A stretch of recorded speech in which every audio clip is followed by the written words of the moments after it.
Vacances scolaires. Bonjour Manon. Bonjour.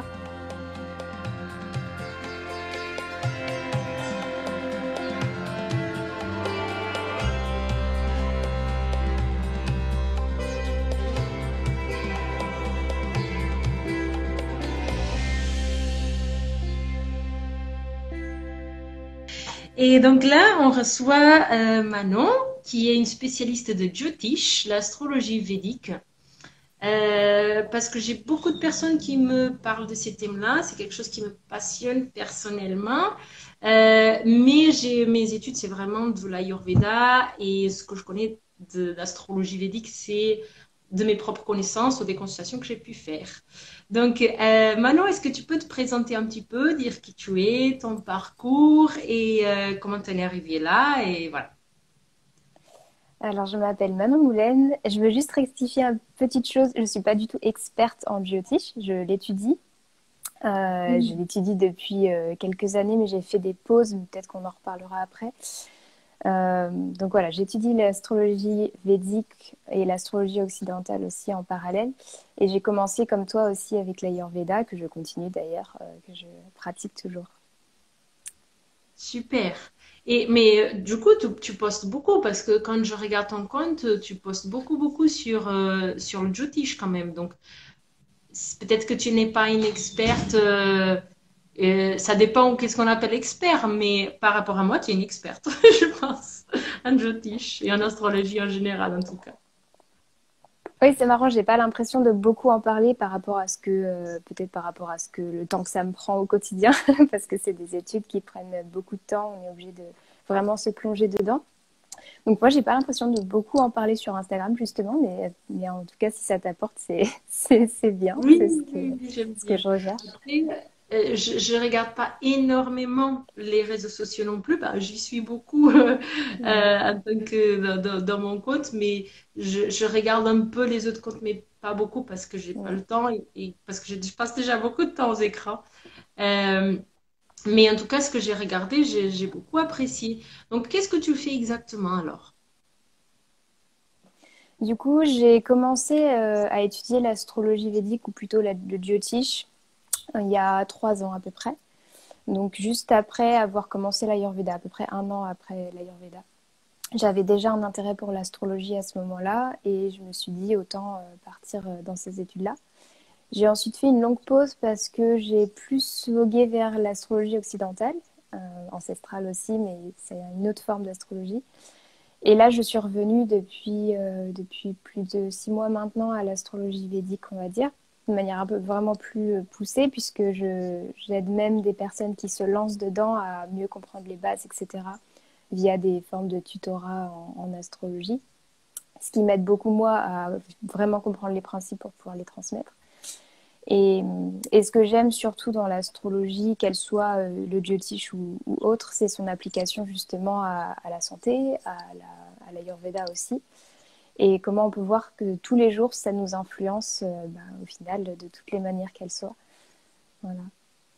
Et en fait, si je comprends bien, il y a différents types. Au moins de Jyotish, il y a différents types parce qu'on peut apprendre un Jyotish qui est plus tourné vers le médical, on peut étudier un Jyotish qui est plus euh, tourné vers comment on doit mener notre vie pour suivre notre dharma, etc. Donc, si je crois comprendre qu'il y a différents types par rapport aux consultations que j'ai pu faire, moi. Est-ce que c'est pareil en astrologie occidentale? En fait, c'est une division qui est un petit peu illusoire dans le sens où c'est, oui, dans la pratique, quand on va voir si toi tu as consulté un astrologue, tu as dû le voir, on ne peut pas tout aborder en une consultation, c'est juste impossible. Donc on va se concentrer sur un aspect, que ce soit la santé ou le dharma, comme tu dis, ou éventuellement les vies passées, etc. Mais au fond, l'astrologie de base, c'est un socle qui englobe tous ces domaines-là. C'est-à-dire que quand on va regarder un thème, et tu le sais parce que tu fais de l'Ayurveda, de la naturopathie, même si on parle du métier ou du dharma, c'est en lien direct avec la santé.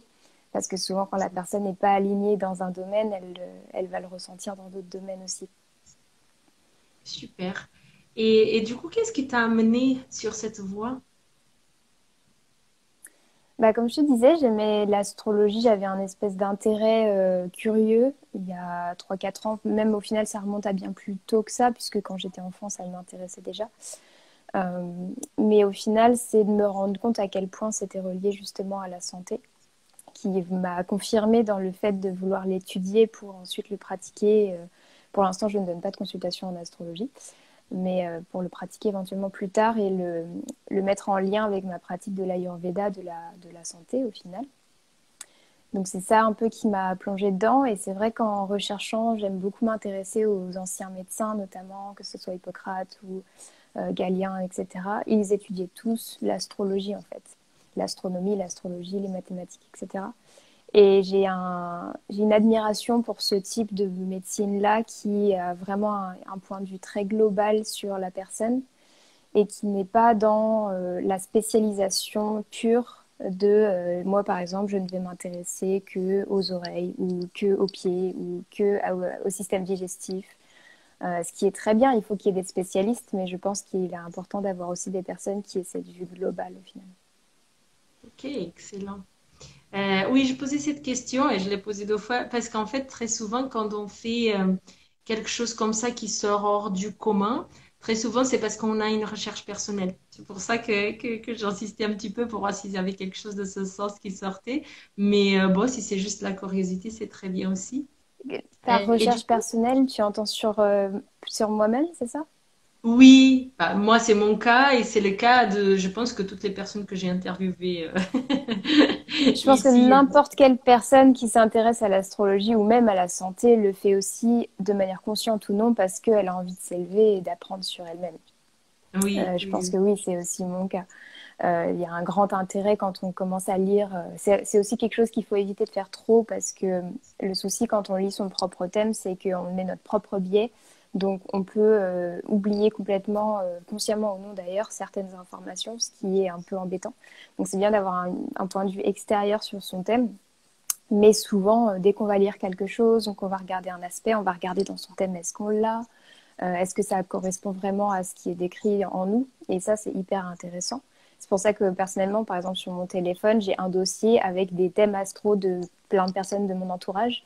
Et dès que je vois un aspect ou ce genre de choses que j'apprends une nouvelle chose, je vais regarder si quelqu'un que je connais de là pour pouvoir le mettre en pratique directement, voir est-ce que dans la vraie vie, ça se confirme. Génial. Et du coup, tu peux nous expliquer un petit peu de façon matérielle. Je sais pas si tu as vu les lives chez moi. Normalement, les gens ils viennent, ils posent des questions. Donc, si pour les gens qui sont présents, si vous avez des questions, vous pouvez les poser déjà à Manon. Mais pour l'instant, on n'a pas de questions. Donc, est-ce que tu pourrais déjà nous expliquer un petit peu comment est-ce que ça se matérialise? Par exemple, si on sait lire les thèmes astrales des gens, comment est-ce qu'on peut pratiquer ça dans notre entourage avec Alors, notre vie normale? oui, le jyotish, j'aimerais juste définir un peu ce mot parce que l'astrologie védique, c'est un terme qui a été mis en place plus tard, notamment par les Américains plus que par les Indiens. Et en D'accord. réalité, le jyotish, ça parle de la science de la lumière. Parce que les astres, qui sont les planètes qui comprennent aussi le Soleil et la Lune, en astrologie, planète, c'est tout ce qui bouge en fait autour de nous, tout ce qui est en mouvement. Et les astres représentent une lumière qui, en réalité, n'est qu'un miroir des lumières qu'on a en nous. Donc, essayer de comprendre, par exemple, l'astrologie d'un point de vue purement physique, qui va être c'est Vénus qui envoie telle particule sur nous qui va avoir tel effet. C'est plutôt de le comprendre d'un point de vue très archétypal et imagé, parce que la médecine passe essentiellement par ça et l'astrologie aussi dans le sens où Vénus, ça représente une fonction dans notre corps. Tout comme Pitta, Vata et Kapha représentent des fonctions dans notre corps. Donc, par exemple, pour Vénus, ça va être tout ce qui est hormonal au niveau génital notamment, ça va être les reins, ça va être, oui, voilà, les organes génitaux, les reins essentiellement. La bouche aussi va être très reliée à Vénus. Donc, au final, on va retrouver dans ces planètes des fonctions qu'on a nous en nous. C'est pas vraiment, voilà, on reçoit des protons, des neutrons de je ne sais quoi de ces planètes. Il y a une explication de l'astrologie comme celle-ci, mais c'est pas celle sur laquelle je me concentre. Et moi, ce qui m'intéresse, c'est de voir, d'étudier justement ces liens. Donc, qu'est-ce que ça veut dire avoir Saturne qui est en excès, par exemple, dans un thème? qu'est-ce que ça veut dire dans la personne. Parce que bon, c'est bien de dire ça à une personne, mais au final, si ça lui sert à rien, il n'y a pas un grand intérêt. Et du coup, pour répondre à ta question, on va lire le thème et la personne vient avec une question, un principe ou un domaine qui l'intéresse et on va pouvoir regarder ce domaine en particulier et lui dire éventuellement, on va déjà répondre à ces questions et lui dire quelles vont être ses faiblesses et ses forces et essayer de renforcer ses faiblesses parce qu'en fait, en Jyotish, toute planète faible va être délétère. C'est pas comme en Ayurveda quand on dit il faut renforcer vraiment les choses qui sont en insuffisance. Ça ne fonctionne pas exactement de la même manière.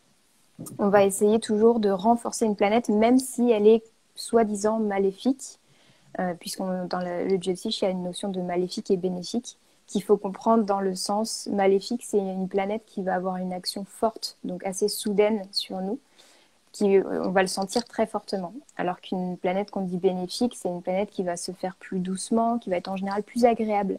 Donc on peut avoir une leçon de vie aussi importante avec les deux, mais on va le ressentir d'une manière très différente.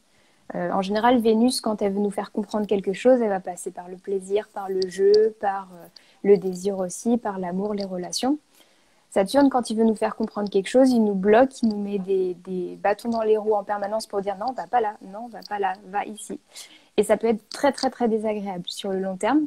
Mais au fond, les deux cherchent à nous mettre sur notre chemin et cherchent à nous faire évoluer. Donc c'est ça qu'il faut bien comprendre avec la notion de bénéfique et maléfique. Et donc même si une planète comme Mars ou Saturne, ce sont des planètes ce qu'on appelle naturellement maléfiques, vont être faibles, on va essayer de les renforcer pour pas que leur effet soit encore plus négatif sur nous. C'est un peu comme si tu avais un ennemi. Un ennemi, si jamais il se sent faible, s'il se sent pas à sa place, il va développer encore plus de méchanceté, encore plus de ressentiment vers les autres et il peut devenir encore plus délétère au final. Voilà, pour faire simple. Je sais pas si tu as d'autres questions par rapport au thème. Oui, en fait, je te suis, mais du coup, ça reste très abstrait encore. Oui, Parce que je oui. suis vraiment débutant là-dessus. Mm, Du coup, je ne sais pas pour les autres personnes qui nous suivent, mais pour moi, ça reste très abstrait. mm, Je mm. vois pas. Bon, après, c'est peut-être pas évident dans un live de mettre tout ça dans le concret, mais je sais pas comment. Parce que dans les consultations que j'ai fait, bon, on m'a expliqué les planètes ci et là, moi j'ai rien compris, mais après on m'explique ça par d'autres termes et ça passe mieux. Oui, oui, oui. Mais du coup, par exemple, avec le Covid, Atreya Schmidt, qui fait aussi du Jyotish, euh, il, euh, il avait fait une étude sur les planètes où il expliquait qu'il y avait justement une planète très maléfique qui était présente et que donc ça aurait dû finir en début de cette année, quoi. Et c'était pas fini. Après, c'est des prévisions comme ça en fonction des planètes. Après, on ne gère pas tout, évidemment. Donc, il nous a expliqué un peu ça.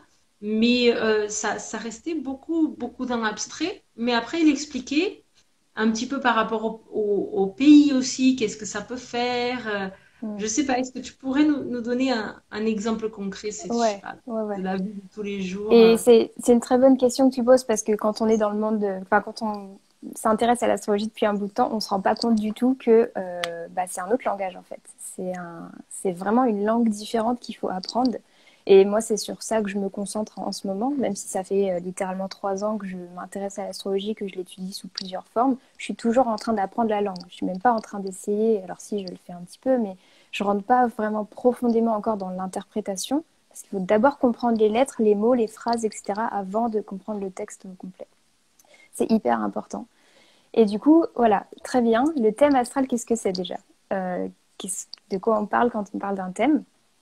C'est en réalité, quand on va regarder le ciel, on a une voûte d'étoiles qui nous entoure en permanence, qui entoure toute la Terre. C'est une illusion, puisqu'en fait, c'est juste notre point de vue de la Terre, comment on voit les étoiles placées. Et on va choisir de se concentrer sur une bande très particulière qui correspond au chemin parcouru par le Soleil de notre point de vue. Donc on appelle le zodiaque. Donc toute cette bande-là, ça correspond au zodiaque. Mais en réalité, il y a plein d'autres constellations dans le ciel. Et donc dans ces constellations, ça va faire un petit peu quand si tu prends une carte, ça va être la feuille. Donc on va se concentrer essentiellement sur ces 12 signes du zodiaque. Et dans ces 12 signes, il va y avoir le Soleil, la Lune, Vénus, Mercure, Mars, etc. qui vont passer à certains moments de l'année, à certaines vitesses. Il y en a qui vont aller un peu plus lentement, d'autres un peu plus rapidement. Et ça va nous donner une sorte de carte vivante, en fait, qui va nous permettre de lire des choses. Donc c'est ça le thème astral. On va avoir quelque chose de fixe qui va être le thème tel qu'il était à notre naissance, par exemple, donc le ciel, où était Vénus au moment de notre naissance, où était le Soleil, etc. Où se trouvait l'horizon aussi, qui correspond à l'ascendant en astrologie, qui est un point très très important. Et à partir de ça, on va regarder comment bougent les planètes avec le temps et qu'est-ce que ça nous apprend en fait sur notre vie. Et ça peut être fait aussi à des animaux, à un nouveau travail, à une maison, à toute chose, être ou événement en fait qui a lieu. Et ça peut être donc fait à un pays ou à une situation mondiale. Donc c'est pour ça qu'il avait analysé par rapport au Covid. Il est tout à fait possible de faire un thème astral par pays et de voir par pays qu'est-ce qui va se passer plus ou moins en fonction de ça. Maintenant, c'est pas un domaine de l'astrologie qui, moi, m'intéresse pour l'instant. Je peux comprendre l'intérêt qu'il peut y avoir à faire ce type d'analyse, mais tout ce qui est astrologie mondiale, je trouve ça un peu... Il faut être très, très, très calé en astrologie et très précis, parce que déjà, il faut avoir les dates assez précises pour chaque pays, parce qu'on va se baser sur la date de création alors pas du pays, mais du système dans lequel on est. Donc, par exemple, pour nous, ça va être le système de la Ve République, par exemple. Mais voilà, il faut trouver les bonnes dates et c'est quand même un peu glissant comme terrain. Donc personnellement, je ne m'aventure pas là-dedans, mais je sais qu'il y a beaucoup qui s'intéressent à ça. Et, et aussi, je trouve que ce type d'astrologie n'a pas d'intérêt s'il n'est pas ramené à l'individu. Parce que c'est bien de savoir ce qui va se passer pour la Terre, mais la Terre, elle est constituée d'individus. Donc c'est eux qui peuvent changer les choses et qui influencent totalement ce qui se passe. Donc c'est bien de faire de l'astrologie mondiale, mais si on ne peut pas ramener à l'individu qu'est-ce que ça veut dire dans ta propre vie, qu'est-ce que toi tu vas faire au jour le jour, je trouve que ça rend les gens un peu impuissants par rapport à ce qui se passe. Voilà. En fait, c'est ce que j'ai vérifié parce que quand Atreya Schmidt, c'est un de mes professeurs en Ayurveda. Mhm. Justement, c'est un point pointe. Et du coup, lui, il avait partagé ça. Et du coup, moi, au début du Covid, la première fois, j'étais vraiment très investie à calmer les gens. J'ai fait des méditations gratuites, des trucs comme ça. Et du coup, j'avais partagé cette étude d'Atreya. Mais en fait, je ne m'étais pas rendu compte parce que pour moi, en fait, je le vivais plutôt, je ne peux pas dire bien, j'étais en difficulté comme tout le monde, mais c'est juste que et j'arrive toujours à observer cet événement du Covid comme quelque chose en me mettant, en observant en fait, sans essayer, Ouais. sans me laisser emporter dans mes émotions et tout ça. Et en fait, je ne me suis pas rendu compte parce qu'en partageant ça, j'ai eu beaucoup de personnes qui sont revenues vers moi et qui m'ont dit, mais mon Dieu, mais quand est-ce que ça va finir? Mais c'est horrible ce qu'il dit parce que du coup, justement, il parlait des planètes maléfiques, de je sais pas quoi. Oui, Et j'ai dit, mon Dieu, j'aurais pas dû partager cette chose parce que pour moi, c'était plutôt, je sais pas rassurant, mais c'était plutôt, j'étais contente de lire intéressant, un oui. truc qui expliquait, mais Mhm. en fait, sur les gens, ça a eu un impact très négatif. Et du coup, j'ai essayé de calmer les gens et de leur dire, bah, justement, ce que je faisais, en fait, qu'il fallait observer les choses comme elles sont. Et aujourd'hui, j'ai encore des personnes qui me demandent par rapport au Covid, qu'est-ce que j'en pense? Et je dis, bah, pour moi, ce que je pense, c'est que ça a duré beaucoup trop longtemps déjà. Donc, il ne faut pas s'y attendre à revenir à une vie d'avant comme elle était avant. Enfin, pour moi, il y a clairement un changement. Et après, sûrement que les planètes et des choses comme ça, elles ont un impact. Moi, je sais pas étudier ça.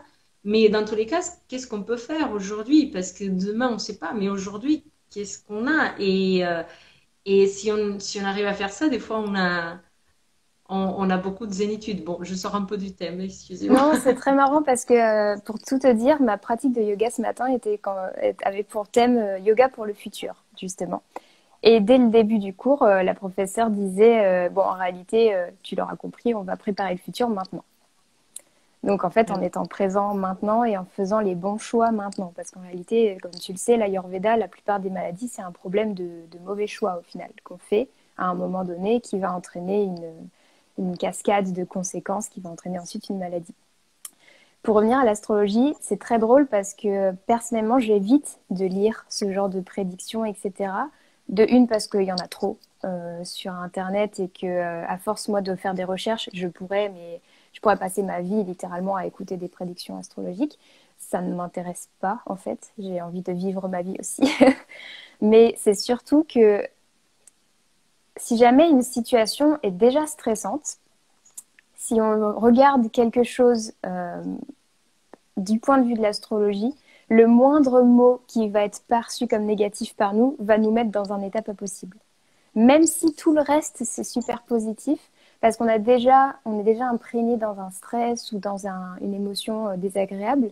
Et peu importe ce qu'il va dire, en fait, l'astrologue, ça va nous perturber. Et moi aussi, même en étudiant l'astrologie, j'évite de faire ça parce que voilà, la situation m'affecte aussi beaucoup en ce moment. J'avais des projets qui sont anéantis et qui doivent être repensés en permanence. Et j'évite de le faire trop souvent. Ça m'arrive de demander des conseils. J'ai des amis qui étudient l'astrologie qui ont un niveau un peu plus élevé que moi et qui me permettent du coup d'avoir des échanges très intéressants. Mais j'évite de le faire trop souvent parce que sinon, on ne vit plus en fait dans le moment présent. On est constamment en train de se dire ah bah du coup c'est ça qui va se passer, mais comment on va faire, et puis ça, et puis ci. Alors qu'en réalité, l'astrologie, le principe même de l'astrologie, c'est de rendre aux gens leur pouvoir personnel, justement. Et c'est très mis en avant par le Jyotish parce qu'en sortant d'une consultation en Jyotish, on sort toujours avec une sorte de prescription en fait. Un peu comme quand on va chez le médecin. On sort pas en se disant bon bah j'ai mon Mars qui est maléfique dans tel domaine de ma vie et je peux rien y faire. Voilà. C'était bien hein, comme consultation. De savoir ça, ça t'apporte pas grand-chose. Mais en réalité, c'est pas comme ça que ça se passe. Un astrologue, en tout cas en Jyotish, quand vous sortez de la consultation, il va vous dire vous pouvez faire telle chose dans votre vie pour renforcer telle énergie, vous pouvez chanter tel mantra, vous pouvez porter tel type de couleur, etc.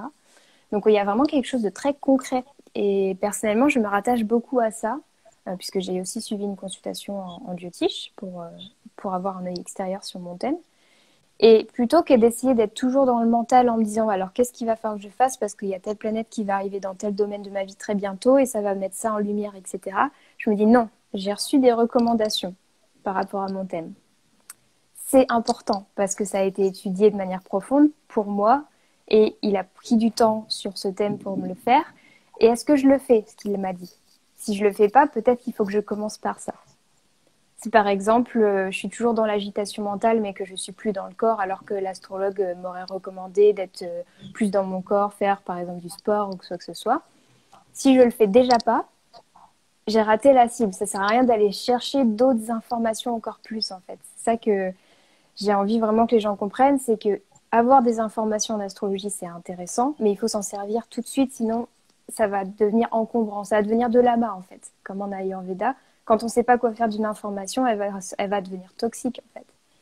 Et en effet, ça ne m'étonne pas que les gens aient paniqué par rapport à ce qui se passe. Voilà. Il y a Lucie qui nous dit, je n'ai jamais entendu parler de cette méthode qui a l'air très intéressante. Oui, elle a l'air très intéressante. Alors moi, je peux partager mon expérience en tant que patiente de Jyotish. Donc j'ai Avec fait plaisir. deux consultations jusqu'à aujourd'hui. Après, je connais des personnes qui m'ont parlé de ça, mais des consultations, vraiment, j'en ai eu deux. J'en ai eu une il y a des années de ça en Inde, dans l'ashram d'Ama, en fait. Pendant mon voyage initiatique, en fait, j'ai atterri là-dedans et on m'a dit, ben, va voir l'astrologue. Je suis allée voir l'astrologue.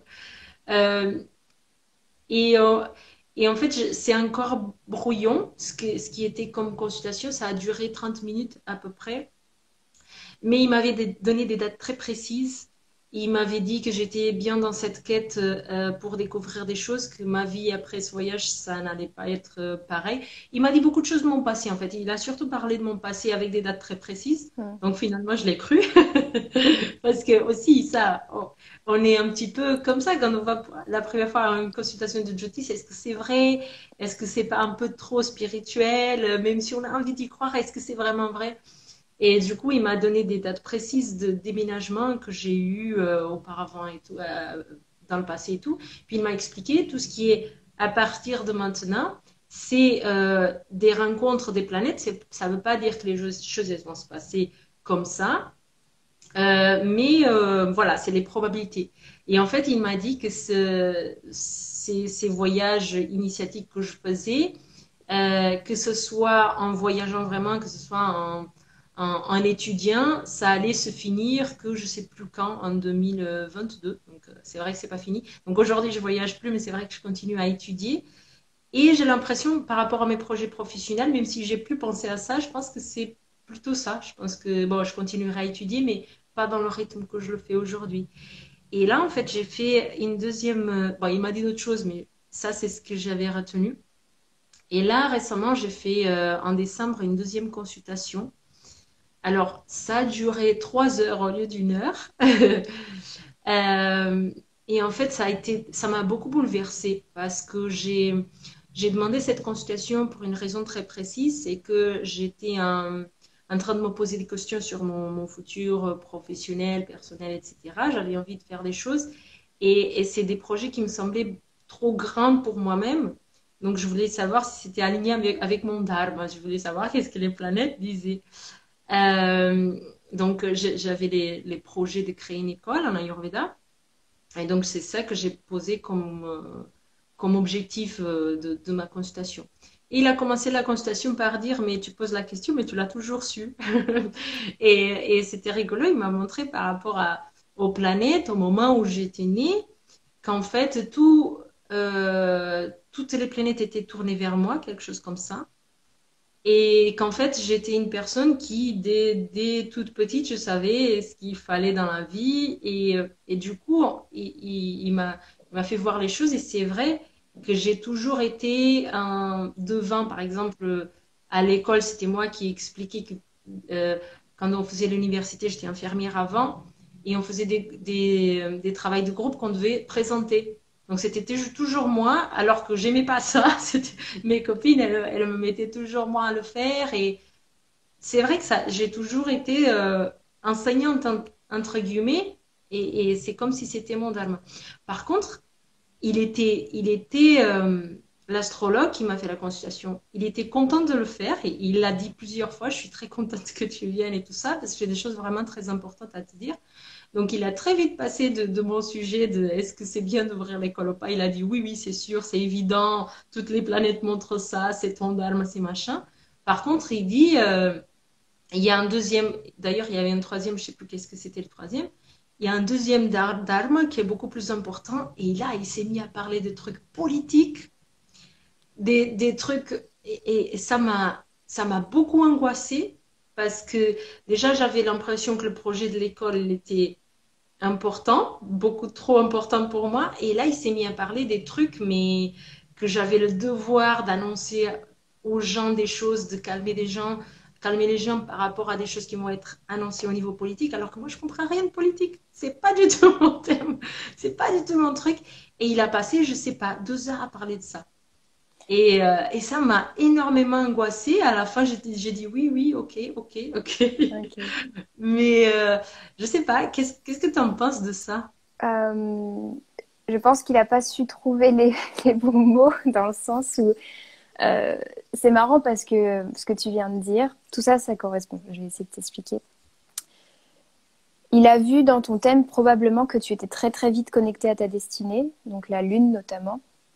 Alors, je ne sais pas ce qu'il entend par toutes les planètes sont tournées vers toi. Je ne sais pas ce que ça veut dire. Peut-être qu'il voulait dire que toutes les planètes étaient autour du Soleil ou de la Lune, parce que c'est deux astres très importants dans le thème, plus la Lune même en Jyotish. Et auquel cas, voilà, ça veut dire que la Lune représente la destinée dans le thème. C'est peut-être Et ça qu'il a dit et que je me rappelle pas. oui, c'est possible. Et si jamais il y a beaucoup de planètes qui sont autour de la Lune ou qui renforcent cette planète, c'est encore plus marqué. Ça veut dire que dès toute petite, probablement, tu savais déjà que ce que tu allais faire plus tard, inconsciemment peut-être, mais c'était déjà présent. Donc il y a ça. Et en fait, ce que tu me dis par rapport à la politique, euh, dans le thème, il ne peut pas te trouver dans le sens tu vas faire sous-préfète de je ne sais quel endroit en France ou tu vas faire exactement tel rôle dans la politique. Il va te dire tu as une aptitude, et ce qu'il t'a dit au final, tu vas avoir une aptitude à véhiculer et à rassurer les gens par rapport à ce que disent les politiques. Ce que tu m'as dit en fait tout à l'heure par rapport au Covid. Tu m'as dit au tout début, je les rassurais, j'essayais de calmer les gens, leur faire des méditations, les ramener dans le présent. C'est déjà ce que tu fais en fait. Oui, c'est vrai. Dans un sens, tu fais un peu de la politique, mais pas dans la forme qu'on le perçoit ou qu'on l'utilise actuellement, qui est être en haut de la pyramide, la corruption, tout ça, tout ça. On va pas rentrer dans le détail, mais en fait, faire de la politique, c'est être au service de la police de la cité, être au service du peuple, en fait, tout simplement. En fait, le truc, c'est qu'il m'a vraiment expliqué, il m'a parlé des dossiers, il m'a sorti des dossiers politiques importants parce que lui, avant d'être Jyotish, il était dans la politique aux D'accord. États-Unis, dans un poste important. Et il m'a dit, ça va se savoir. Et donc, il m'a dit, il y a des choses sur la pédophilie, beaucoup de choses. Et en fait, ça me bouleverse déjà moi. Donc, comment est-ce que ça me bouleversait ce qu'il me disait. Donc, comment est-ce que je peux calmer les gens par la suite? Et il m'a dit, c'est ton devoir. Et j'étais là, ah, je peux pas. Et du coup, ça fait son bout de chemin. Mais je me suis dit que petit à petit, bon, on verra au moment où ça doit se passer, on verra. Oui, parce Là, que je pense qu'il est allé un peu vite. 3 heures de consultation, c'est long.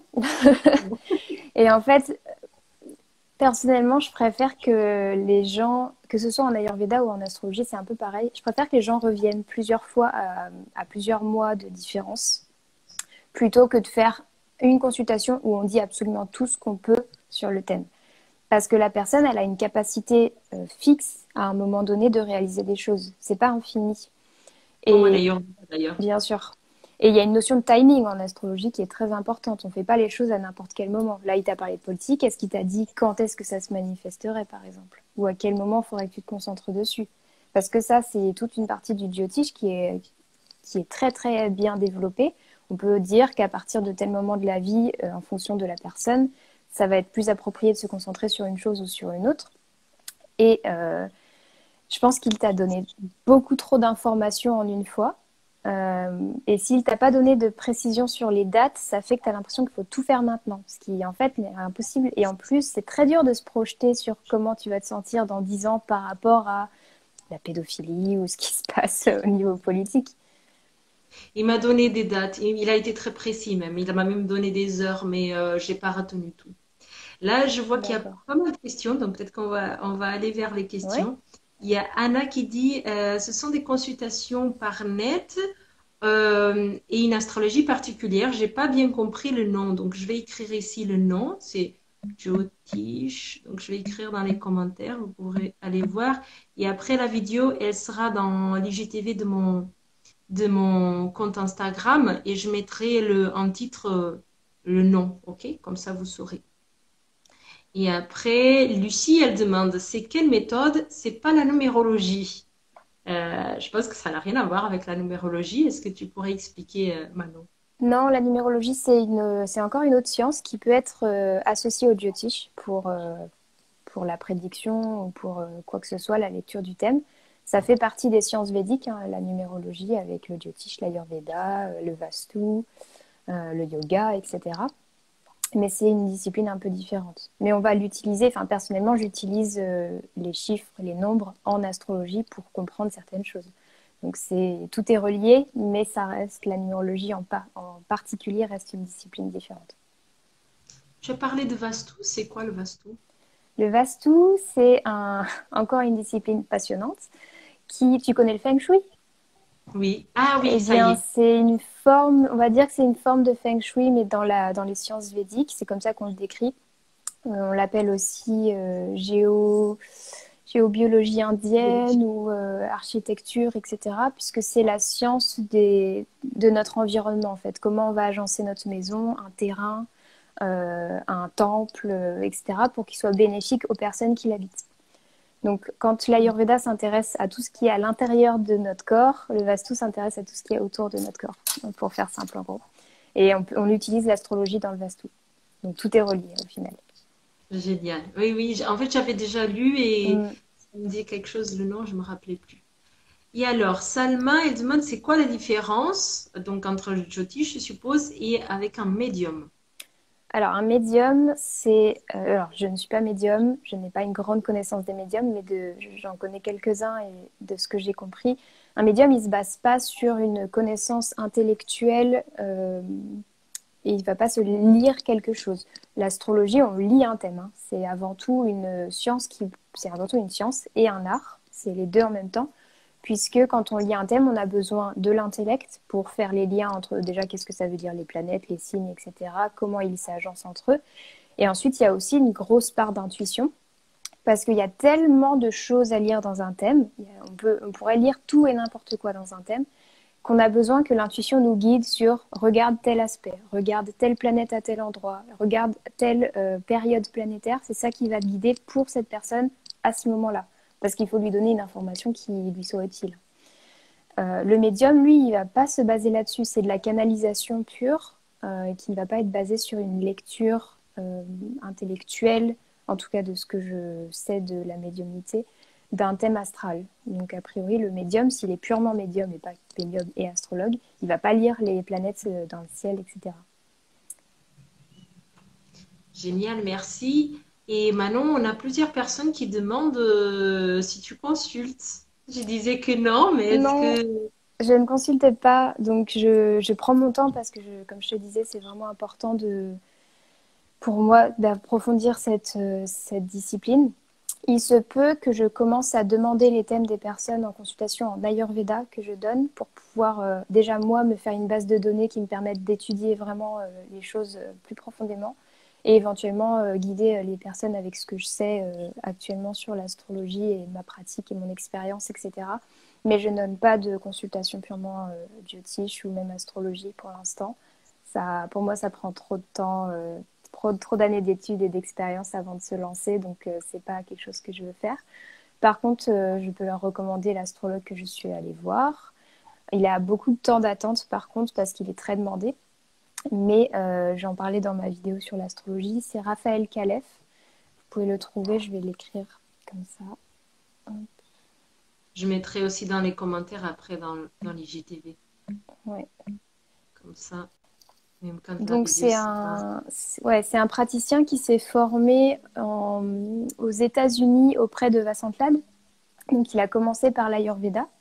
Donc il est aussi praticien en Ayurveda et ensuite il s'est plutôt concentré sur l'astrologie et aujourd'hui il fait essentiellement de ça puisqu'il est demandé mais il a des mois et des mois d'attente. Mais ça vaut le coup. Personnellement, j'avais 4 mois d'attente, je crois. Aujourd'hui, ça tourne plus autour de 6, 7. Mais ça valait vraiment le coup. Et surtout, il a cette pluridisciplinarité qui, moi, m'intéressait. Et je me suis un peu formée aussi avec lui sur un module d'Ayur Jyotish, justement. Donc, comment appliquer le Jyotish à l'Ayurveda. Donc, ça, c'était l'année dernière. Et ensuite, je sais pas, peut-être que toi, tu peux donner ton contact. Je peux donner mon contact, il faut que je le recherche, mais je D'accord. mettrai dans les commentaires par la suite. Oui, oui, je peux mettre mon contact. Il est aux États-Unis, donc pour mon contact, il faut parler anglais et il a un accent. Donc il faut parler bien anglais. Anglais avec accent. Oui. Voilà, mais il faut comprendre bien, quoi, tu vois, donc c'est ça. Mais je mettrai mon contact aussi après dans les commentaires. Ouais, Et pour super. préciser par rapport aux consultations, en Jyotish, c'est encore plus facile de faire des consultations en distance, puisqu'il n'y a pas besoin de, comme en Ayurveda, où on pourrait avoir besoin de regarder le pouls, enfin, tout tester le pouls, regarder la langue, etc. En Jyotish, on va vraiment se baser sur le thème astral. Donc la personne peut y avoir accès de n'importe où dans le monde, et ensuite elle va discuter avec vous pour pouvoir échanger sur les différents sujets du thème. Donc ça se fait très très bien à distance, il n'y a aucun problème. Super. Et tu penses qu'on peut aller comme ça par curiosité ou il vaut mieux avoir un objet précis de pourquoi on fait cette consultation? En principe, on va rarement vers l'astrologie juste par curiosité pour savoir ce que c'est. Ou alors on tombe sur un live comme celui-là ou sur une vidéo qui nous intéresse. Mais de là à consulter, c'est que vraiment il y a quelque chose qui se fait. Parce que mine de rien, c'est du temps, c'est de l'argent aussi qu'on va dépenser dans cette consultation.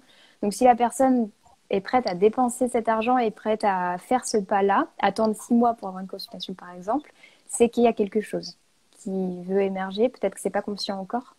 Mais je pense que c'est intéressant d'avoir au moins des questions dans le sens, dans un domaine. Peut-être qu'il n'y a pas de questions précises, mais vous voulez avoir par exemple une clarification sur votre travail, comme toi c'était ton cas, ou avoir des clarifications sur le couple, où c'est souvent les deux plus communs qu'on retrouve en astrologie. Ça peut être en Jyotish, il y a aussi beaucoup des questions sur les vies passées, qu'est-ce qui s'est passé avant, parce qu'il y en a beaucoup qui travaillent sur tout ce qui est pathologie karmique ou transgénérationnelle, etc. Ce qui peut être aussi lu dans le thème. C'est un domaine qui, moi, j'ai moins exploré jusqu'à présent, mais je sais que c'est très, très, très développé par le Jyotish. Donc je dirais que c'est quand même mieux d'avoir, de guider en fait l'astrologue, parce que l'astrologue, il va pouvoir vous dire tout et n'importe quoi, sinon en fait, il va pouvoir lire et ça va pouvoir être plus ou moins être efficace en fait pour vous. Et si jamais vous n'avez pas vraiment, vous savez pas pourquoi, vous sentez que vous avez besoin de voir un astrologue, mais vous savez pas pourquoi, vous pouvez méditer dessus tout simplement. Écrire éventuellement qu'est-ce que dans votre vie, qu'est-ce que ça pourrait vous apporter. Parce que, je sais pas toi, mais souvent en consultation en Ayurveda, j'ai des gens qui me disent non mais tout va bien, je veux juste apprendre ma constitution et puis voir un peu comment c'est l'Ayurveda. Et au final, quand on creuse un peu, oui, mais en fait, je dors pas bien, mais en fait, j'ai un rapport un peu malsain à la nourriture, oui, mais en fait, j'ai ça, et puis dans mon couple, ça va pas. Donc, en fait, on se rend compte Je... que, voilà, on se rend même plus compte qu'on a des choses qui vont pas parce qu'on s'y est habitué. Et pour nous, c'est la norme. Donc, on se dit, bon, bah, c'est comme ça, il faut faire avec. Non, on n'a pas besoin de faire avec. Et la magie du Jyotish, c'est que on n'a pas besoin de se justifier d'avoir envie d'évoluer sur certains aspects, que ce soit dans le couple, que ce soit aussi avec l'argent, parce que c'est un thème qui peut être assez tabou, la sexualité, etc. Et si on a besoin d'informations pour évoluer dans ces thèmes-là, dans ces sujets-là, le Jyotish peut nous en apporter et il n'y aura aucun jugement fait par rapport à ça. Il y a pas de, on n'a pas besoin d'être trop spirituel, entre guillemets, pour faire du Jyotish. La spiritualité, c'est le fait d'être aligné justement avec ton dharma. Si ton dharma, c'est de créer une école d'Ayurveda, peu importe ce que tu vas faire, ça va être aligné avec ça.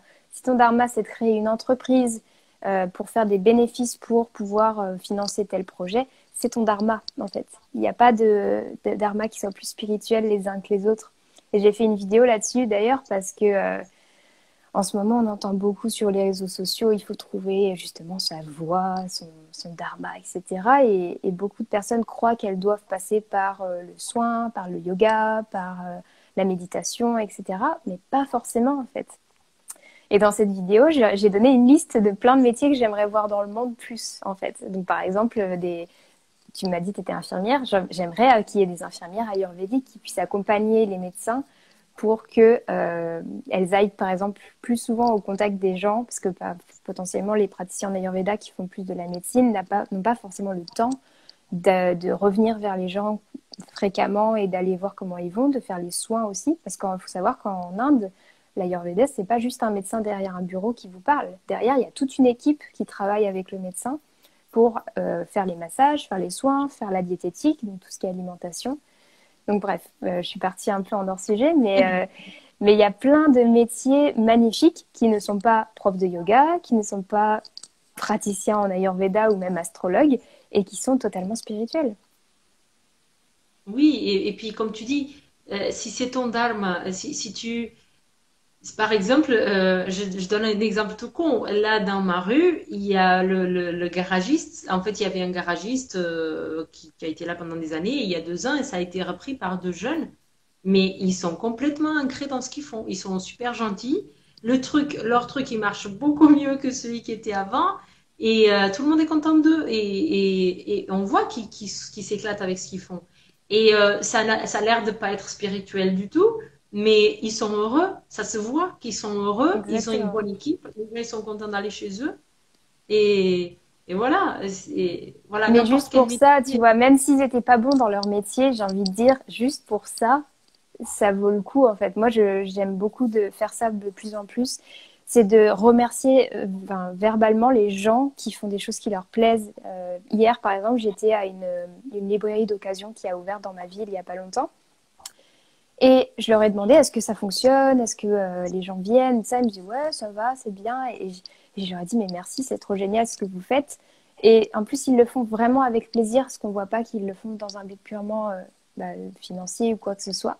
Il y a la finance qui est présente parce que c'est un besoin qu'on a tous, mais ils le font parce qu'ils ont vraiment envie de le faire. Et à chaque fois qu'il y a des projets comme ça qui grandissent, ou même tout simplement qu'il y a une caissière dans un magasin qui a le sourire et qui le fait avec plaisir, mais moi j'ai envie juste de la remercier de toutes les manières possibles parce qu'elle est vraiment dans ce qu'elle fait.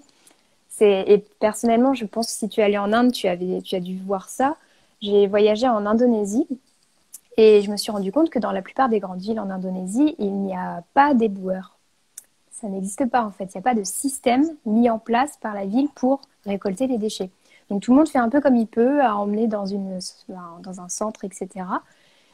Et quand je suis revenue en France, mais j'ai béni les éboueurs en fait, littéralement. Et à chaque fois qu'ils passent dans ma rue, mais je les remercie parce que je me dis, mais c'est les premiers de la chaîne en fait. Si eux, ils font pas leur travail et qu'ils le font pas bien, on est littéralement tous dans la merde en fait. Et Oui. quand on se rend compte de ça, bah, on se dit, mais c'est magnifique parce qu'on peut trouver vraiment la beauté dans tout. Et voilà, même les personnes qui ramassent nos poubelles, pour moi, c'est presque les plus importants du cycle parce que grâce à eux, on n'est pas envahi par nos déchets extérieurs, mais au final intérieurs aussi. Donc il n'y a pas de Génial. choses plus spirituelles les unes que les autres. Ah, c'est un grand mot, la spiritualité. Oui, Alors, on arrive à la fin du live. Juste, je vais répondre ici à Lucie qui demande, tu es installée où, Manon? Et j'ai rejoint le live un peu tard. Tu pratiques l'Ayurveda, donc je te laisse répondre. Du coup, Lucie, le live, il sera un replay dans les GTV de mon compte Instagram, hein. Donc, tu pourras regarder. Mais je laisse Manon répondre juste pour la fin. alors moi je suis basée à Poitiers. Je n'ai pas de cabinet à ce jour, donc je consulte essentiellement en ligne. Mais il est possible, si vous êtes sur Poitiers, bon bah actuellement pas vraiment, mais plus tard, je peux consulter aussi dans des lieux comme des parcs ou ce genre de choses. J'aime bien faire ça quand il fait beau. Mais sinon, c'est essentiellement en ligne jusqu'à présent. Très bien. Bon, merci à toi, Manon, pour ta présence et pour toutes tes instructions. C'était super ce live. Merci beaucoup à vous tous qui étaient présents lors de ce live. Et bien, on se dit à une prochaine vidéo, que ce soit sur mon compte, soit sur celui de Manon. Avec OK? grand plaisir, c'était très agréable de parler avec toi. Merci. Bonne journée à Très bonne journée tous. à tous.